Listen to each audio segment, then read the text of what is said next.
joy is in the devotion. I want to begin this morning with a story about Edward Curtis, who was a photographer who was born in the late 1800s. And he was born in rural Wisconsin. He was born to a hard scrabble life, to a family that always struggled to make ends meet. And when Edward was a teenager, his father died. At that point, the mantle of providing for the family fell on young Edward's shoulders, and he did everything he could to provide for his mother and his siblings. He fished, he farmed, he hunted, he cut logs, whatever he could do to help make ends meet. Eventually, one day, as a late teenager, young Edward fell off a log and wrenched his back. This put an end to a time for his ability to work manually. He was bedridden for almost a year. And it was during this time of convalescence that young Edward decided when this was over, when he was healed, his life was going to be different. The method for making that decision came when he heard about a new invention called a camera. And Edward managed to build one for himself, and he took a couple of primitive pictures and decided that when he recovered, he would go into photography. He would somehow make this his life's work. He recovers. He and his family moved to Seattle, and he opened a small studio taking pictures, and he made a little bit of money doing it. But what really captured young Edward's imagination was an old woman who lived there in town named Princess Angela. Seattle was at the time a new town. The Native Americans who historically lived there had only recently been displaced, in fact actively banished from the town, such that only one remained. One lady stayed behind and refused to go. She had been the princess of the Native American community that lived there before. Her father had been the chief, and she stayed behind as European Americans that looked like me moved into Seattle.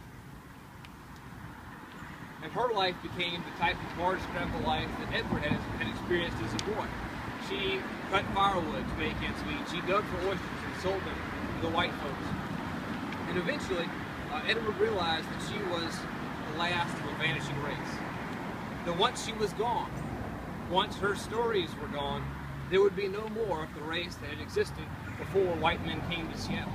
So he took her picture, and that's the one you see in the top right of your little handout.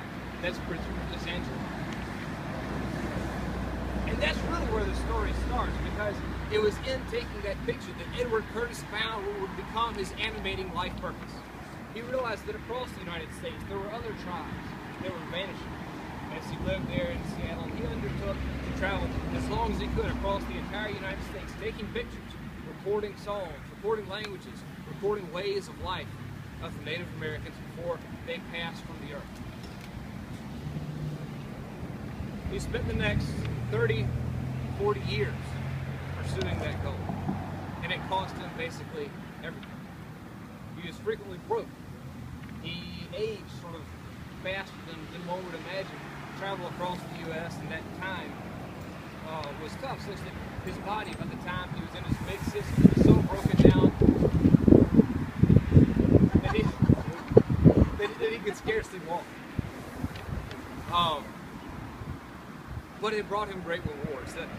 The accounts of Curtis from contemporaries describe him as someone who was energetic and happy, although he was always out camping, rarely at home with his wife and children. His was the joy that came with devotion. And this devotion yielded not only joy, but long-term results. Because of Edward Curtis, we now have records that would otherwise be lost to history. Curtis became friends with J.P. Morgan, personal friends with Theodore Roosevelt, although ultimately he died penniless. He left us with something beyond earthly riches. He left us with records that otherwise would have been entirely lost.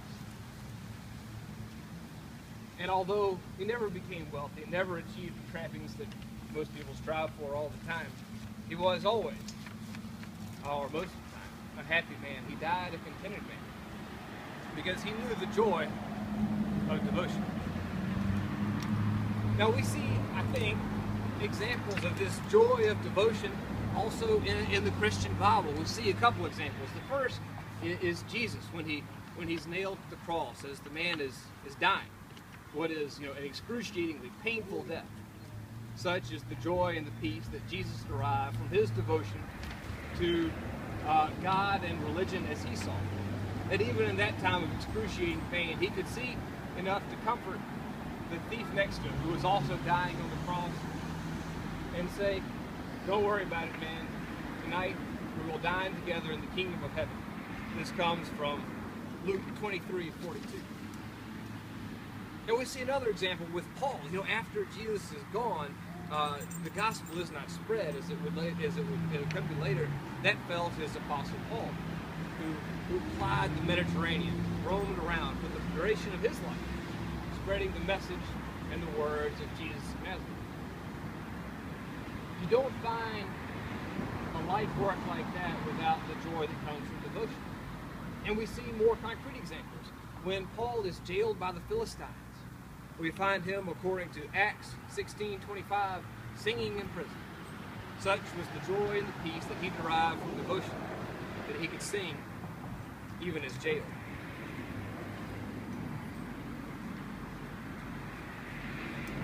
Preachers have been saying, for as long at least as I've been alive, that if you devote your life to Jesus and to Christianity, you will find this joy and peace that comes with devotion. And I think that may be true. I don't have any quarrel with that. I think sometimes, though, that the joy and peace comes from the devotion itself. And we see that if you look around the world, all over the place you find people who follow different religions, gods with different names, who have the same joy and the same peace. That's likely because the joy and the peace comes not from the religious text, but from the devotion itself. And the devotion need not even be religious. Look at Edward Curtis, who devoted his entire life to preserving a history and a way of life that future generations might understand. Even as he sunk into penury, he was sustained by the joy and peace that came with his mission. That is the joy of devotion. Devotion, of course, is not the only way to joy. There are other short-term routes there. Whiskey is one example. I've been known to try that one out a couple times myself. Some people like to eat a whole bunch of ice cream as a means to joy and devotion. Others go on long trips and attend a whole series of baseball games, which is something I just did. This sort of indulgence is a short-term route to joy, but I think it is only a short term. The longer-term joy must come from devotion to something greater than yourself. So in preparing these remarks, I went to do research the way most folks in my generation have to do. I went to Wikipedia, and I found the following quotations, which I would like to now share with you.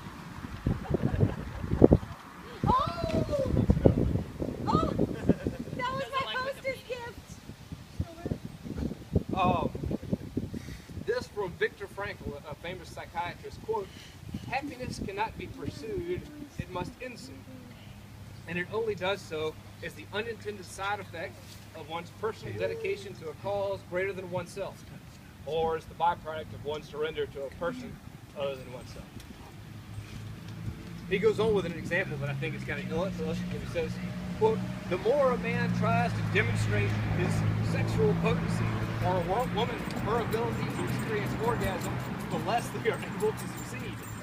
Pleasure is and must remain a side effect or byproduct, and it is destroyed and spoiled to the degree to which it is made a goal in itself." And this from William Bennett, who used to be the United States Secretary of Education. He says, this is for you, Carrie Porter, quote, "Happiness is like a cat.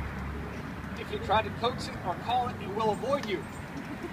But if you pay no attention to it and go on about your business, you'll find it rubbing against your legs and jumping into your lap." Most of y'all know that I spent a lot of time living in my truck with my dog, just kind of wandering around. And that was great fun. During this time, period of months, I would wake up in the morning, go out of my little camper, cook breakfast, usually in Wyoming or New Mexico or some such place, and then just go wherever the heck I want. I mean, I could do whatever I wanted, whenever I wanted to do it. And that was great fun, and that was indulgence, and that was joy, but I remember the time when I realized that it had to end. I was cooking breakfast by a river in Idaho, the name of which I no longer recall. But I was cooking bacon in a skillet, and I built a campfire too to keep my hands warm. It was cold. And there's this big river running in front of a big broad river. I tried fishing it and couldn't catch anything. And I could have at that moment done anything my heart desired. I've been at it now for some months. When I realized that I was not happy with it anymore. That indulgence had run its course. That joy had to come from devotion to something greater than oneself. And I think that all of us find ourselves approaching at or just beyond a crossroads in life. Those of y'all who have listened to my sermons in years past know that I think a lot about this, but we leave a time where the center of life was ourselves, when what we were doing was attaining education that we might later do great things, or building a book of life experiences that we might later have something to share. But that time is past, and it is now time to put that to use. It is now time to find something greater than yourselves to devote yourself to, so that when you're old and you look in a mirror at a wrinkled face and gray hair, if you have any hair left, you can say to yourself truly that the world is better for you having lived. Whether it is devoting yourself to a cause like Edward Curtis in preserving Native American culture, or raising a family, whatever it is, the time has come for devotion to something greater than ourselves. And it is a wonderful opportunity. I want to close with one more story from Edward Curtis. His anthology that he put together, all these photographs and stories and recordings of Native Americans, became a 20-volume set called The North American Indian. And in his time, the set was too expensive and not enough people bought it, but now it has become famous. Such that in the 1970s and 80s and 1990s, long after Curtis's death, when Native American culture underwent a revival, and young Indians started to try to understand the ways of their ancestors, they would turn to Curtis's North American Indian anthology. But as he compiled the last part, the 20th part, he was with his daughter off the shores of Alaska, pursuing Eskimos and Inuits, trying to take pictures and record those cultures. And the man was almost 60 at this time. And he's out there in a boat that he's built himself, trying to get from island to island, and they've stayed too late. And the boat is in danger of freezing in the ice. In fact, that happens a couple of times. And it's cold, and seawater is invading the boat. They're in danger of capsizing, or freezing to death, or losing the photographic stuff they've been compiling. But they're doing first-rate ethnography.